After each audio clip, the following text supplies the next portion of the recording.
Okay, we're starting part 2 of my video series on the balance of the planet between divine and masculine and how we can stop what happened to George Floyd and his family on Monday. Part 2 is speaking to George and speaking to the cops. We just covered the masculine and feminine energies on the planet and what we're here to do to balance that, how we can balance it, and who is balancing it already, so you can look at them differently with new eyes. And why this is so important, because I can tell you right now that the policeman that did what he did to George was absolutely 90% tipped to the masculine divine energies and only about 10% tipped to the female divine energies at that moment. I don't know what he's like every day, all day, but I can tell you what he was like then. Anybody can look at that picture. Anybody on this planet can look at that picture and you can read the energy. That's using your psychic abilities, people. We are all psychic. We can all do it. You can look and you can tell who was the high vibrating being in that moment and who was the low vibrating being in that moment. George was the high vibrating being and the cop was the low vibrating being. And everybody can see that. It is obvious. So, next we're going to talk to George. All right. So, I asked George, what do you want to say? He blew my mind. He blew my mind. And I want to let you know that I did speak with one of his family members privately before I did this reading. And I kept a lot of what he said private. I have a whole separate reading written out that has some private things for the family. And I'm going to get a hold of them later and give them their messages. I just kept into the public what George wanted to speak to the world. And he's speaking to me right now. When I just said speak to the world, he just vibrated in me and said, speak to the world. So he's here to speak. Let's hear what he wanted to say. I said, what do you want to say? The first thing out of his mouth was things about his family. He wanted to recognize how much he loves them and how much he loves his fiancée and his children and his family and his friends. Then he started talking about everything in the universe, how everything is lined up, how all the planets are clear to him, all the relationships between everything in the universe is now clear to him. He was just going on and on about all this stuff that he now knows because he's in an all-knowing state of mind. So he was very much enamored with all his knowledge of how everything just works together perfectly and fits together in the universe. And then he said, do not fret about what you do not understand. He said he understands clearly from the other side what happened to him and why. And he says, we do not yet because we are over here still. And he said, don't fret about what you don't understand. Because, he said, it's better to understand yourself and your role in the universe. Be aware that what you are not used to... Oh, he said, okay. He said, understand your role and yourself in the universe. He said, be aware that you are not used to such ease and happiness, which he is now. He's saying he lives in a state of complete ease and happiness. And he's saying you can kind of let go of being so uneasy about his state because he is in a state of complete ease. And he said, when we start to think of what he just said to do, understand yourselves and your role in the universe versus being frustrated because you don't understand why it had to happen to him. He says, you will put a roadblock up. You won't go to ease. You won't be like, okay, George, I'll listen to what you say. I'm feeling good now. He knows we're all going to go, but. And he said, be aware that you are not used to such ease and happiness. Meaning that we are so far from where he is, and we keep ourselves there. And he is saying, don't be that way. Really let yourself flow. Really get into your flow and flow. And he's teaching us these lessons because he's saying this is going to rid the planet of what happened to him. So if we think the way he tells us to, we will manifest ourselves out of this realm of allowing that kind of stuff to happen, and we will manifest ways to be able to stop it. He said, do not fight against. Do not live your lives paddling upstream. And he said that's one thing he never did. He never fought against. He was always in his flow. He said, even at the end, I did not fight against. He said, just like Jesus. Very, very profound perspectives. He said, live positively. Enjoy your lives as much as you can. And don't slow yourself down by spending a lot of time thinking about things that make you feel negative, bad, or sad. Because you will fix those things that you're making you feel that way much faster and easier by staying out of those emotions. So he's saying, if you have things that make you feel negative or bad, and you spend a lot of time thinking about those, that just slows down the solutions. So he said the way to get to the solutions faster is to drop the negative emotion, switch to something else that makes you feel like you're flowing again. Always try to stay in that flow, always in the flow. He's saying, if we do that, he says, if you do that, you will be contributing the most to stopping what happened to him. Because if you're always on a positive emotion, it is impossible to manifest realities that make you feel sickened, angry, or mad. Blew my mind. I mean, I didn't expect that to come out of his mouth. All right, next. He said, I said to him, okay, so I get it. You know, that's what I teach. Be in the flow, positive. Don't spend time in your negative emotions, because that's how you fix them, is by switching yourself up to the positive emotions. That's where you get the better ideas. And I said, but how do we fix this police brutality issue without feeling negative emotions? How can we try to change what happened to you without feeling negative emotions? He said, rockets of desire, which is what I got that term from Abraham Hicks. Rockets of desire are being sent up along with your current thoughts that are just as strong as your negative thoughts. So know that when we cry out for this to stop, we're crying out, we are sending up both positive and negative thought rockets. So we are creating positivity. But he said he would really like us to proceed onward with fixing the problem from a perspective of love flowing through our consciousnesses. So first get the love flowing, then go back and look at it from that perspective. He said you won't get sucked in as deeply down to the depths of the deeper, low vortexes. And then we'll be able to be more effective fixers by looking at it more from a perspective of that we want to change it, but we won't feel quite as much of the pain when we're fixing it, because we'll see other perspectives and we'll see other things about it. And we won't, he said, we'll be able to see it from a larger perspective. And then he goes on to help us see the large perspective on what happened to him. And this is the part that just blew me away. So I said, can you give us a different perspective? Because he said, you'll be able to see it from a larger perspective. I said, okay, can you give us a different perspective on what happened to you? He said, yes. He said, thousands of people were stuck in situations that were unfair and were experiencing police brutality and unfair treatment every day on this planet, and it wasn't getting anywhere. Now, through my death, he put quotes around his death because he doesn't call it death, because he's not dead. He's just not in his body anymore.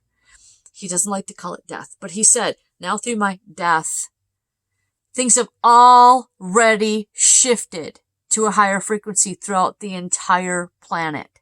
He said, the entire world shifted to a higher frequency as a result of the deaths the events surrounding my death.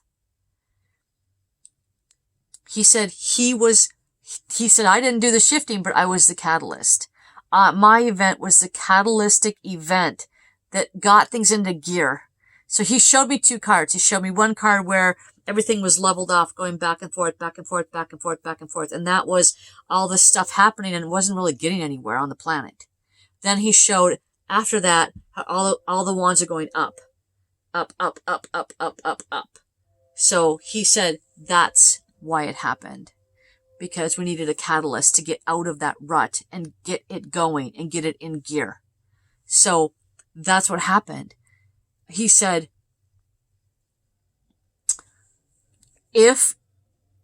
I'll get to that in a minute. Okay. First of all, he said that he said, with the help of my team, he calls his family his team. He said, with the help of my team, we were the catalyst I was the catalyst, but he's clarifying for me now. He said, I was the catalyst, but my family was behind me my whole life. And my team of people were behind me my whole life leading up to the event.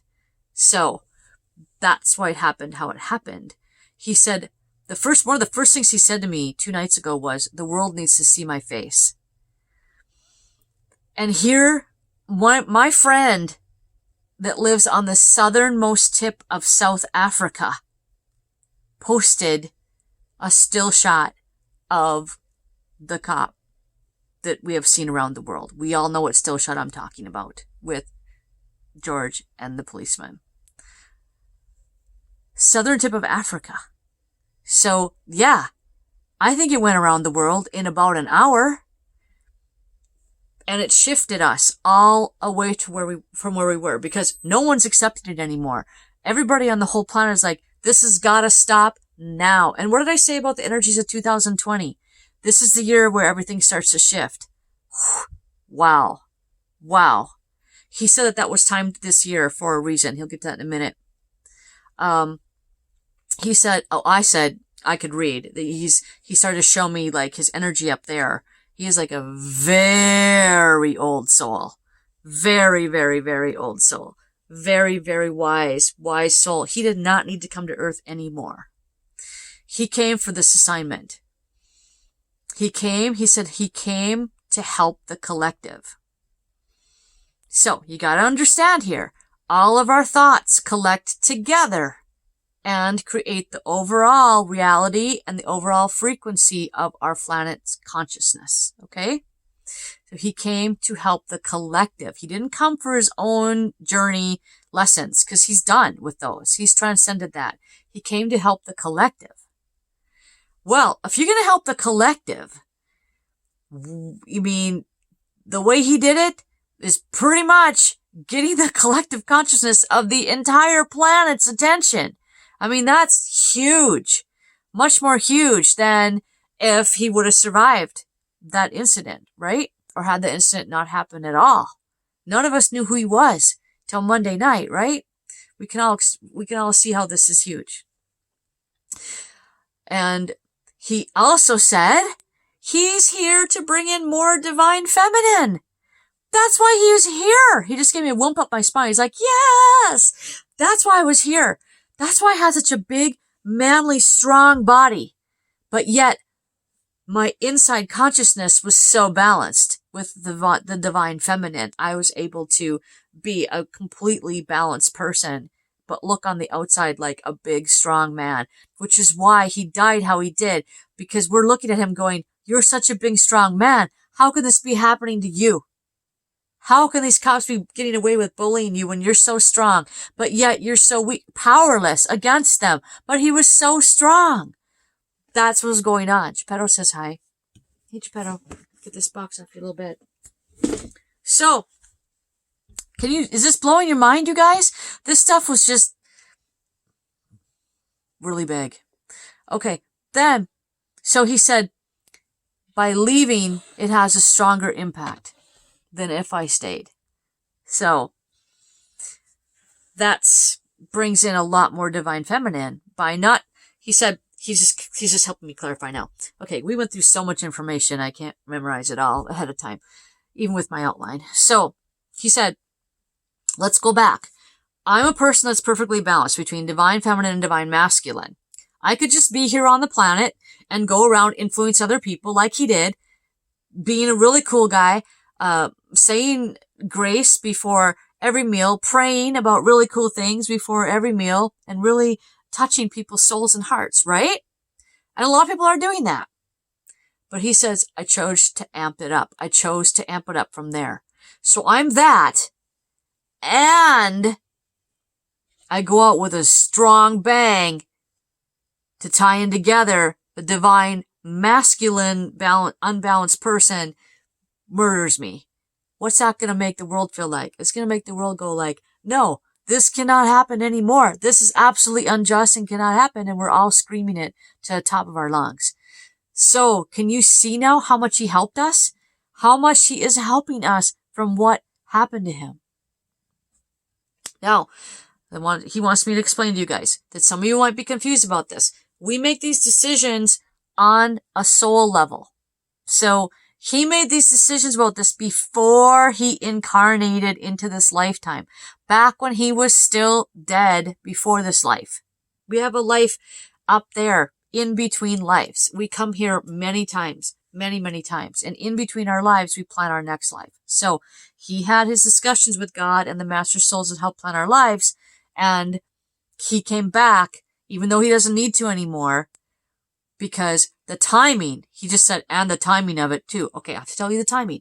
The timing of it now is huge because we are in the time of Great Awakening. Between now and 2024 is some of the most important years of this planet's existence. I've gone through this in other videos before. So, he is helping to jumpstart the Great Awakening as well. So, it's all, we have to thank him. I mean, we just owe him a huge gratitude of thanks for helping all of us get in tune together. And he said also time with the pandemic. It's all bam, bam, bam.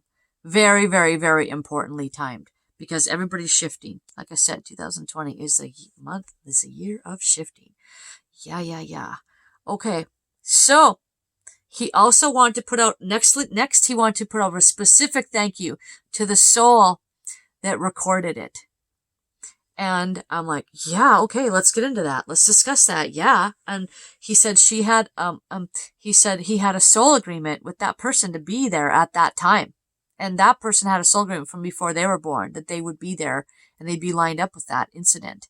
And I didn't know who recorded it all, but I was feeling it was a woman. I felt like he was saying she had a soul agreement to be with him at that time and that they're very good friends. Very, very, very good soul friends. Up in between lives, she is his good friend. And I Googled to find out who recorded him, and sure enough, it is a woman. And he said, of course it's a woman. We're bringing in divine feminine energy. Oh my God. He just told me, wow, he just gave me a whoomp. He's like, the man that killed me was divine masculine. The woman that filmed me is divine feminine. Wow. This, can you see? Okay. So, she's only 17 years old. I can put a link to the video in my comments section that shows her that I watched. It was unbelievable. I'm going to try to find her. I want to try to find her so she can get this message because George wants this message to get through to her. He wants her to know because she's been getting harangued by people that are too much balanced to the divine masculine, saying to her that she should have done more to help save him rather than just film him. Okay, I'm sorry. She's a 17-year-old girl. What's she gonna do against 4 asshole cops? What's she gonna do? One of the people that is a family member of the owners of the store that he was outside of tried to stop them. And the cops pushed him out of the way off the curb. They pushed him off the curb. So, no, I don't think she's gonna have any power at that moment. But she had all the power, didn't she? Yes, she did. She had way more power than she could have ever done anything else. So, that's big. And he wants to thank her. He said, thank you for being there and keeping up your end of the soul agreements. Big. And he said she has a big future. We're going to get that message through to her. Her name is Darnell Frazier, and we're going to try to, hopefully she can be found soon and hear that message. I will tell it to her directly, or somebody can share this video with her. Then he wants to acknowledge his family again. He said he's not taking credit alone for this. He wants to point out that his family was behind everything and thanking them and praising them all individually for their team role in this destiny. He said they all have their own individual paths and ways that they are also here to bring more balance to the earth. And that will all become apparent to them and be more clear to them after the dust settles from the impact of his death. And he said many of you watching the video and being exposed to this will also have your paths laid out more clearly for you. So this is all an awakening time, and he hopes to awaken many of you from that as well. Okay, now the timing of his death. He showed me 2 trajectories, a split path.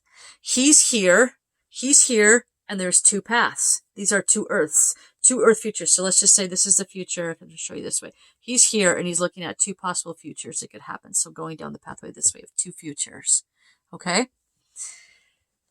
His job was to come here and shift the planet onto this trajectory from this one. And it was successful. We have successfully shifted over to this trajectory. And that's really, really important because we have to be on this one in order to successfully finish our Great Awakening. Now let that sink in for a minute. This is a higher trajectory than we were on before Monday. And people would say, no, are you kidding me? The world is falling apart. We are in mass destruction. Everybody's rioting. I feel like I'm all discombobulated. I feel like my life is all turned upside down and all this violence is happening everywhere. No. Look at it the other way. Look at it the other way.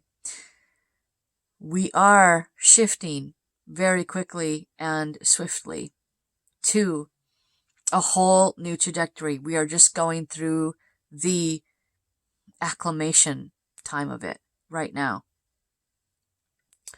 So, he said this was time to happen now at this time because we were in the time of Great Awakening. He knew before he was born that this was his job to shift the frequency of the entire planet in a very short amount of time. This, paired with the pandemic, has catapulted the Earth to be able to accept more source energy flowing to it as millions of human beings opened up their hearts this week and through the pandemic. Combine them together, bam. He had a big job, which is why he was such a special person. He was so Jesus-like. And that is why he had that job to do on the planet. Really, really unbelievable man. Unbelievable man. And he said, you have to be it to become it, human beings. So this is the last thing, really, really big concept here he wanted to tell us. He said, you have to be it to become it. So first of all, I had to help you shift. He had to shift us all. Well, we shifted ourselves, but he was the catalyst. So, he's the catalyst to shift us all. We must stay shifted. Then we can reach the golden age. He was one of the really important shifters. He said him and many people over the last 50 years, all in a row. He said, I'm not the only one, but there's lots and lots of people that have come that have been shifting us through these types of things. He was just happens to be one of the last ones right before the Great Awakening. So he said, it does get ramped up. The energy gets ramped up the closer we get to the Great Awakening. And what that is that the human beings will be aware and awake, and our divine feminine and our divine masculine will be balanced. And we're going to be really cool people from all that and a lot of stuff happening on the earth. So we have to start to get there, first of all, with our frequency. So that's where the be it to become it part. It cannot happen if we don't stay shifted and shift ourselves. So basically when people say, I want to rid the earth of all these things, and they're angry and they're mad about it, he's saying, you're barking up the wrong tree. You're not going to rid the earth of these things if you do it that way. You're just creating more of it. You have to be it to become it, human race. We have to be higher vibrating in order to start manifesting higher vibrating societies that don't accept that happening anymore. And that's what we're doing. We're being a higher people this week. So even though we feel discombobulated, we shifted. And that's why you feel discombobulated, because you shifted. And you're not used to your new frequencies. So don't worry, you will settle into them. Just stay there. Stay there, stay there, stay there is what George is saying right now. Stay there, stay there, stay there. And then on will come new ways to get rid of these type of people and these type of jobs. I have an idea about a consciousness testing tool. And I can get into that in a different video. But it's quickly an idea that we can pretty soon have the technology to measure somebody's vibrational frequency. And people that are only on high frequencies are the only people that get to be in law enforcement. If you're on a low frequency, you can't be in law enforcement because you're not ready. The Arcturians actually do have that in place on their planet, and they are the highest vibrating race that we know of in the universe. They are the most advanced civilization, vibrationally, and they actually do have a system where you must pass rigorous consciousness testing in order to procreate on that planet.